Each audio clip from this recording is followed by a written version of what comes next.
আসসালামু আলাইকুম প্রিয় বন্ধুরা, অত্যন্ত ভারাক্রান্ত হৃদয়, বুকে অনেক কষ্ট নিয়ে আজকে আমার প্রাণপ্রিয় মেয়ে কারিনার 3টি জানাজা অনুষ্ঠিত অংশগ্রহণ করে আসলাম।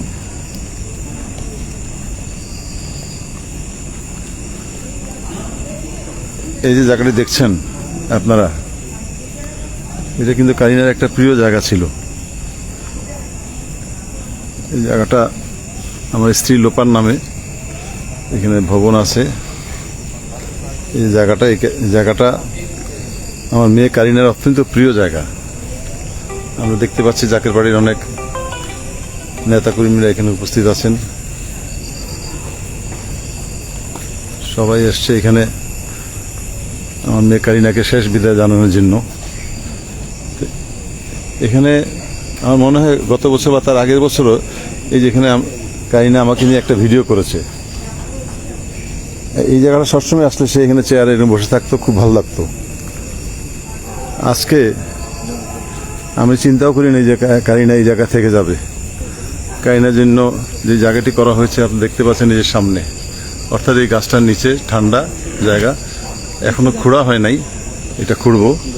তো এখানে যে দায়িত্ব ছিলেন, যে কারিনা যখন শেষে আসছিল, আমি একটু তার মুখে শুনবো। কবে আসছিল কারিনা? মাসখানে রমজান মাসের আগে আসছিল। আচ্ছা, কি বলছে এই জায়গাটা দেখে? কারিনা জায়গাটা দেখে অনেক পছন্দ করছে, কইছে আন্টি আমার জায়গাটা অনেক ভালো লাগছে। তা আমার আপা এবার একদিন আমার বলছে যে আপা এই জায়গাটা আছে না, আমি কারিনার নামে লিখে দেব। তখন আমার যে ডাক দিয়ে না বসাইলো না, আমি কইছি মা তোমার যে পছন্দ হয়েছে এই জায়গাটা তোমার আম্মা তোমারে দিয়ে যাবে। এমন একটা খুশি হয়েছে, আন্টি আপনার সাথে এটা বলছে। আমি অবশ্যই, তোমার আম্মার সব কথা আমার পেটে আছে, আমার সাথে তোমার আম্মার সব কথা শেয়ার করে। আন্টি সত্য, আন্টি সত্য। আন্টি দেশের খাবার অনেক ভাল লাগে, আপনি যে পিঠা বানাই দিচ্ছেন পিঠাগুলি ভাল লাগে, মাইমুনে রান্না করে দেয় রান্নাগুলি ভাল লাগে। কিন্তু আচ্ছা, আপনার নাম পরিচয়টা বলুন, কত দূর থাকেন আপনি? আপনার নাম হচ্ছে রাজিয়া সুলতানা, ডাক নাম নীলু। হ্যাঁ, নীলু। নীলু আপা, আপনি কোথায় থাকেন? পাশে কোথাও না? পাশের বাড়িতে। এই যে কারিনার এত পছন্দ হয়েছে জায়গাটা। হ্যাঁ, কারিনা আর কি বলছে, কি বলছে একটু স্মৃতিচারণ মানে খাবারের জন্য অনেক পিঠা খাইছে, এটাও পছন্দ করছে। খাবারটা তার অনেক প্রিয় হয়েছে, মানে গ্রামের খাবার অনেক ভালো লাগছে, গ্রামের পরিবেশটা অনেক ভালো লাগছে। এই জায়গাটা অনেক পছন্দ করছে। এখানে সে তো ইয়াও করছে, ছবি উড়াই নিছে, কথা বলছে, এখানে বেডের মধ্যে শুয়ে থেকে গেছে। আপনার স্মৃতি আছে? কারিনা কিছু বলছিল আপনারে? আমি বলছি যে কারিনা মা, তোমার তো অনেকদিন ধরে দেখি না, আমি আগেও দেখিনি, এইবারই তো একটু বেশি সময় দেখলাম। তো এতে করে আঙ্কেল আসলে আমার এই জায়গাটায় আসাতে আমি এত ভাবি নাই যে আর আগে আসি নাই, এবং ভাবি নাই এত ভালো লাগবে, কিন্তু এবার এসে অনেক ভালো লাগতেছে। এবং এটাও আমি এখন ঘন আসবো। ওইটা বলছে? হ্যাঁ, আমি ঘন দেখবেন, আপনারা বিরক্ত হয়ে যাবেন, আমার আশা দেখলে আপনারা বিরক্ত হবেন। কিন্তু বাম্বাই তো আর আইসা গেল না, আসলে কাহিনার জন্য সবাই কান্দে যে হ্যাঁ, কাইনার এই জায়গাটা নাকি ভেজা।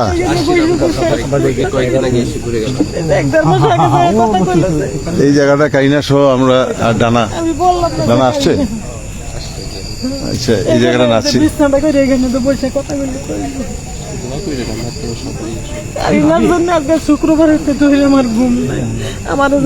কারিনা বলছিল যে এই জায়গাটা তার নাকি খুব প্রিয়, খুব ভালো লাগছে। যখন তার আম্মাই কথা শুনছে তখন বলছে যে কারিনাকে, কারিনার এই প্রিয় জায়গায় যে কারিনা স্থায়ীভাবে থেকে যাবে সেটা আমরা বুঝি নাই। কারিনার জন্য এই যে ঠিক খেলার মাঠ, এখানে একটা বার পোস্ট দেখতে পাচ্ছেন আপনারা, খেলার এই জায়গাটায় নির্ধারণ করা হয়েছে। কালকে সকালেই কাহিনার সমাধি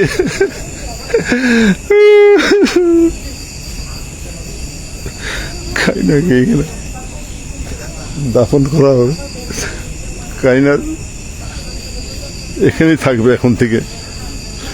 এই জায়গাটি প্রিয় জায়গা কারিনার, শেষ পর্যন্ত কারিনা স্থায়ী ঠিকানা বানায় নিল। এটা তার আম্মা শোনার পরে বললো যে আমি কারিনার নামে নাকি এই জায়গাটা করে দিবে।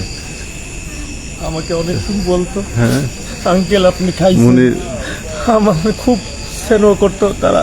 আমি মায়ের সাথে চলি, আর একটা শুটিংয়ে গেছিলাম রাত্রে, তার শুটিং দেখে আমাদের বলতেছে আঙ্কেল খাইয়ে লোন, এই বাড়িতে একদিন আসছি, আঙ্কেল আগে খেয়ে নেন, গরিব মানুষ দেখলেই খাবার কিনে দেয়। আমি মেয়েটাকে নিজের মেয়ের মতো জানতাম, আর খুব ভালো ছিল। তার একটা অভ্যাস ছিল যে একটা গরিব মানুষ দেখলে, কোনো ভিক্ষুক দেখলে সে খাওয়া দিত। তো নিয়তির যে ভাগ্য, আজকে ভাগ্যটা টেনে নিয়ে কারিনাকে এই জায়গায় নিয়ে আসলো, প্রিয় জায়গা কারিনার। দেখেন আপনারা, তো আল্লাহর ইচ্ছা এই জায়গাটাই কারিনা স্থায়ীভাবে থাকবে। আবারও দেখাচ্ছি আপনাদের যে সুন্দর এই যে লিচু গাছটা আছে, এখানে নিচে গাছটার নিচে এই জায়গাটাই কারিনার জন্য খোঁড়া হবে। কালকে সকালে অর্থাৎ ফজরের নামাজের পর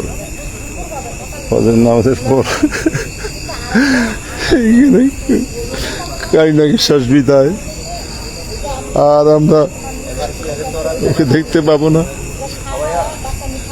সে তো অল্প সময়ে সবাইকে মায়া লাগিয়ে দিয়ে, সবাইকে আনন্দ দিয়ে সে চলে গেল। প্রত্যেকটা মানুষ এখানে এই গ্রামের এই কথা শোনার পরে, এমন কোনো মানুষ নাই যে এই আবদুল্লাপুর এই গ্রামের, মুন্সিগঞ্জ গজারি এই গ্রামের লোক না কাঁদছে, হাউমাউ করে এই বাসায় এসে কাঁদছে। পাশে যে ভবনটি দেখছেন, এইটা লোপা অনেক কষ্ট করে রেনোভেশন করে তৈরি করেছে, অনেকগুলি রুম এখানে থাকে। অনেক দুঃখ ভারান্ত হৃদয়ে আজকে ভিডিও করছি, শুধু এটুকুই বলার জন্য যে কারিনা যদি কারো মনে কষ্ট দিয়ে থাকে, আবারও বলছি, বারবারও বলছি, আপনারা ক্ষমা করে দেন তারে। তার সাথে যদি কোনো লেনদেন থেকে থাকে, কেউ যদি টাকা পয়সা পেয়ে থাকেন, তাহলে অবশ্যই আমাকে জানাবেন। আর যদি কারিনা পাওনা থাকে, সেটার কোনো দাবি নেই, এটা কোনো দাবি আমি রাখবো না। কিন্তু কারিনার কাছে যদি কেউ পায়, সেটা অবশ্যই আমি ফেরত দেব।